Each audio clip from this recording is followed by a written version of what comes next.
Le moteur à fioul s'est arrêté ce matin pour donner le relais à l'énergie solaire malgré le ciel gris. Un silence semble-t-il bienvenu. Avec le bruit, la fumée, tout ça, des fois, nous, par exemple, au niveau des environs, là, ça fait longtemps qu'on demande toujours à EEC, voilà, au niveau du bruit, parce que c'est des gens qui habitent sur le côté. Et je crois qu'on a bien vu tout à l'heure que quand on a arrêté les, les moteurs et puis on fait marcher simplement que par le solaire, c'est le calme plat, quoi. On était bien. Le nouveau système électrique relie plusieurs fermes solaires disséminées sur l'île. Il devrait permettre une baisse des coûts de production de l'énergie à hauteur d'1 milliard de francs à terme du contrat. 90% de l'énergie produite à Lifou l'était à partir de ces moteurs qui sont derrière moi, que l'on n'entend plus d'ailleurs, et à partir d'énergie de fuel qui est importée à Nouméa, qui est transportée de Nouméa jusqu'à Lifou, et donc des coûts par kilowattheure excessifs, très très élevés. Et donc on va contribuer à baisser ce coût, mais en termes de prix de l'énergie pour les clients, tout le monde continuera à payer le même prix de l'énergie. Une cérémonie d'inauguration entachée par un désaccord entre chefferies qui ne nous permettra pas de visiter les conteneurs dans lesquels sont entreposées les batteries.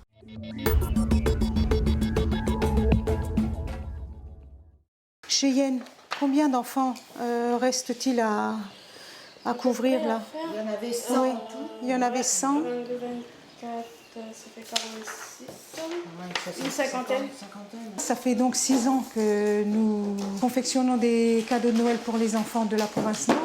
Et c'est la première année où nous sommes vraiment en pénurie de jouets. Il y a vraiment un vrai constat et nous pensons qu'effectivement c'est dû à la vente en ligne. Il suffit d'aller par exemple sur VKP Annonce ou VKP le groupe, on voit le nombre de jouets, notamment dans cette période, qui sont mis en vente.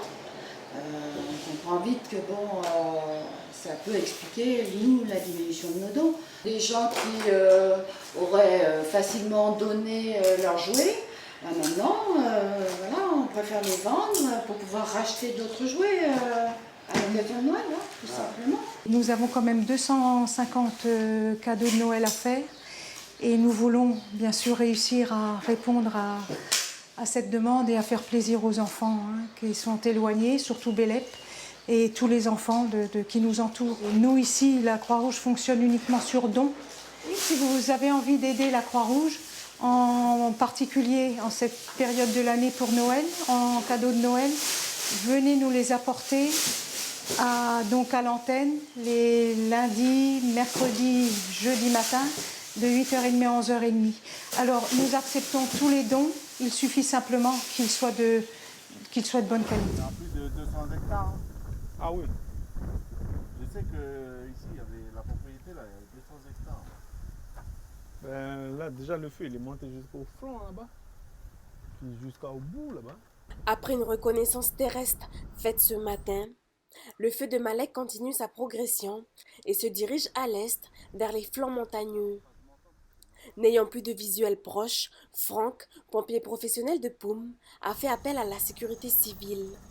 L'hélicoptère bombardier d'eau, moi je le fais venir pour des maisons menacées, surtout pour la reconnaissance aussi, pour pouvoir anticiper sur les menaces qui peuvent venir dans les jours à venir. Là, pour aujourd'hui, là, on ne peut que faire la reconnaissance et puis attendre que ça approche le bord de route pour pouvoir intervenir plus facilement et puis pas épuiser les pompiers à crapahuter juste pour de la végétation. Hein. On va se préserver pour les habitations. Oui, là, il n'y a pas moyen d'attaquer. Ça sert à rien de faire décaler une équipe de CONI. Ils vont rester plus d'heures sur la route que sur le feu. La reconnaissance aérienne ne donnera pas lieu à des interventions aujourd'hui. C'est pas que c'est un accès difficile, c'est vraiment qu'il n'y a pas d'accès. On ne pourra pas travailler dans les... Il n'y a pas d'enjeu aussi, on va dire, c'est qu'il n'y a pas d'habitation. Toutes les habitations sont pour l'instant déjà tous sécurisées. Depuis dimanche, ce sont plus de 400 hectares partis en fumée. Pour éviter de gros dégâts matériels, il est important de limiter la progression du feu.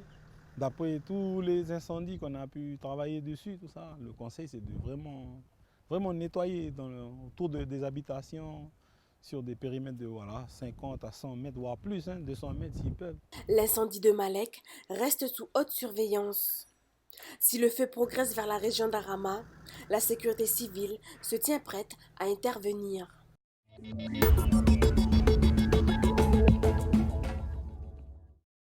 Pour lutter contre la délinquance, 2 grands axes se sont dégagés ce matin, la lutte contre la consommation excessive d'alcool et la délinquance des mineurs. Ainsi, la province pourrait mettre en place d'ici le mois de mars des espaces de vente dédiés exclusivement à la vente d'alcool, séparés des autres articles du commerce et dans des quantités limitées. L'interdiction de vente le mercredi et le week-end devrait être supprimée, une mesure inefficace selon Sonia Baquès.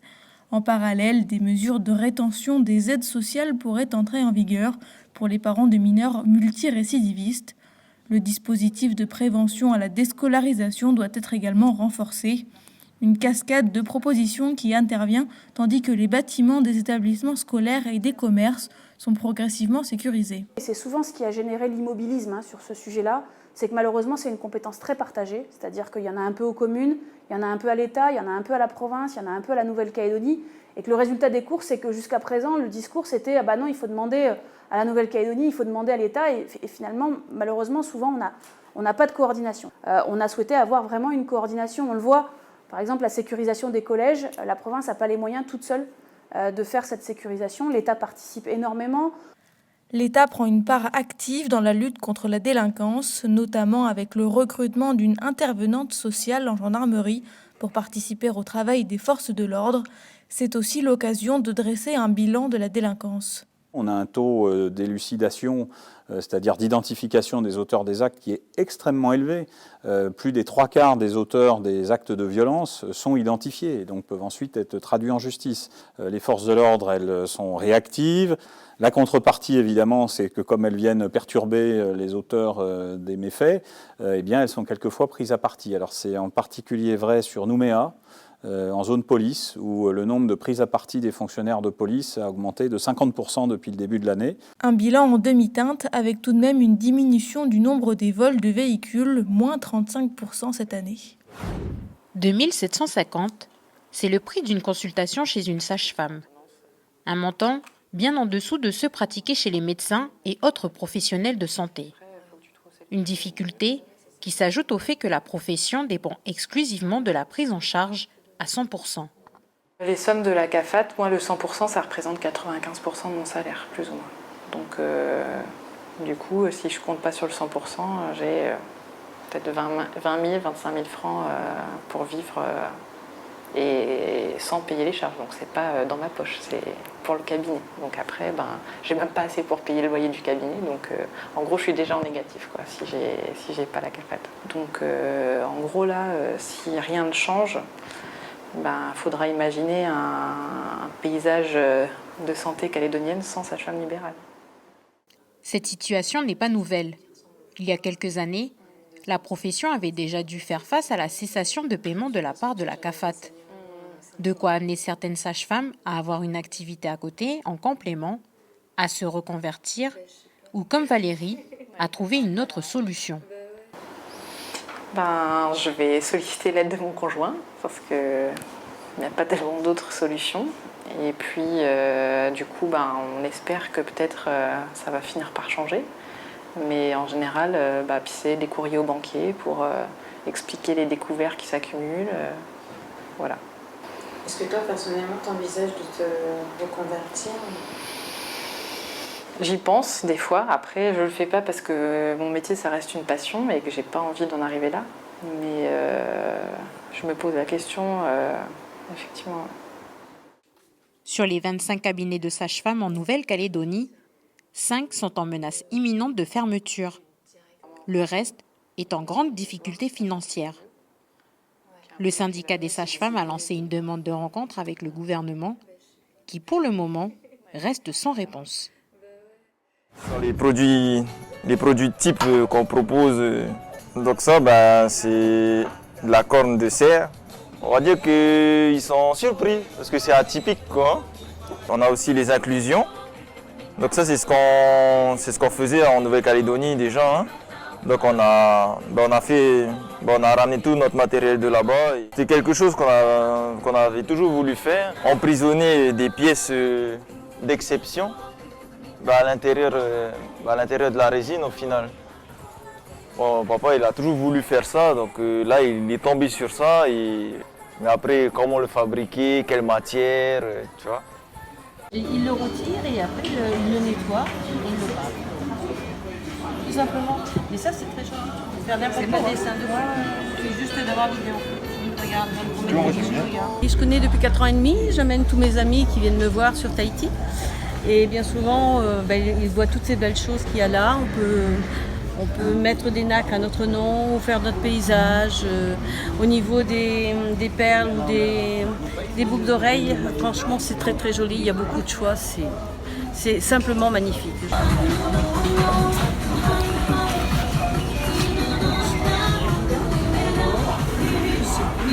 C'est beau, c'est fascinant, c'est bien travaillé. On arrive à se démarquer parce que d'une part, on a la diversité de produits et ce qui fait aussi notre force, c'est l'unité qu'on a au sein de l'entreprise. Donc, je vais donner un exemple bête. T'es artisan, tu travailles seul. Au bout d'un moment, l'inspiration elle s'épuise. Enfin, c'est difficile à être tout le temps inspiré. Tandis que là, nous sommes 18. À 18 cerveaux, 18 opinions différentes, il y a toujours des choses nouvelles qui ressortent.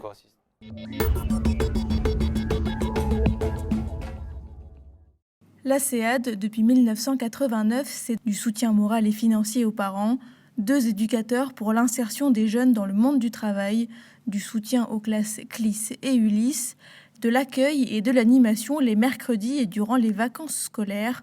Cela représente une trentaine de bénéficiaires chaque année. Et si la situation s'est améliorée depuis 30 ans, il reste du chemin à faire.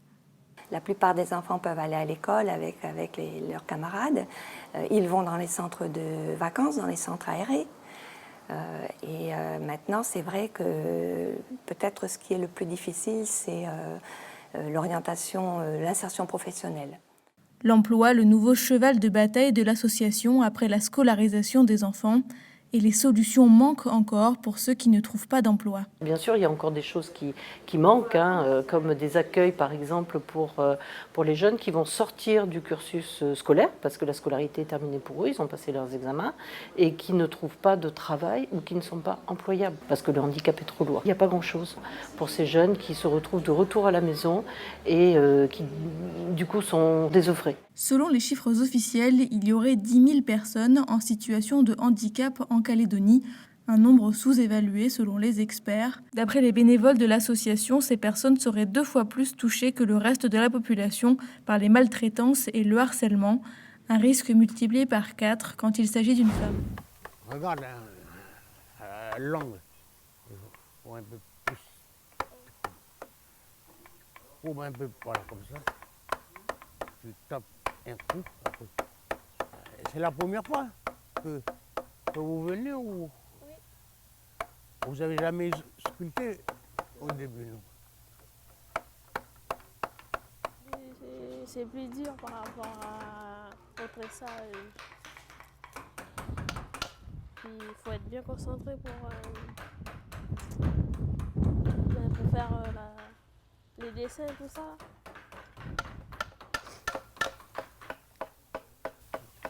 C'est bien coupé au ciseau déjà. Alors le jaune, oui. Un ciseau plat, oui. Mais il faut aller en profondeur. Ça, c'est le haut relief celui-là. On va faire avec les barbeuses, on va rabaisser après.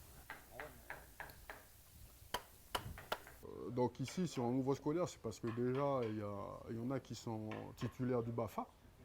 Donc on est même à encadrer des ados ou des jeunes. Mais c'est surtout cette transmission dont chacun a le devoir. Quand on a une connaissance, ça ne nous appartient pas, donc il faut le partager. Donc ce don-là, on essaie de le partager donc, à travers la résidence. Donc une transmission de savoir pour avoir des futurs artistes. Mon bois, c'est pratiquement tous les élèves qui sont passés ici. Là. Je suis là seulement pour les guider seulement. C'est eux qui ont tout fait le travail. C'est ça qui m'encourage beaucoup aussi. Ils diront que c'est le poteau à Narcisse, mais c'est plus les élèves à Narcisse qui ont fait. C'est ça qui est bien. Quoi.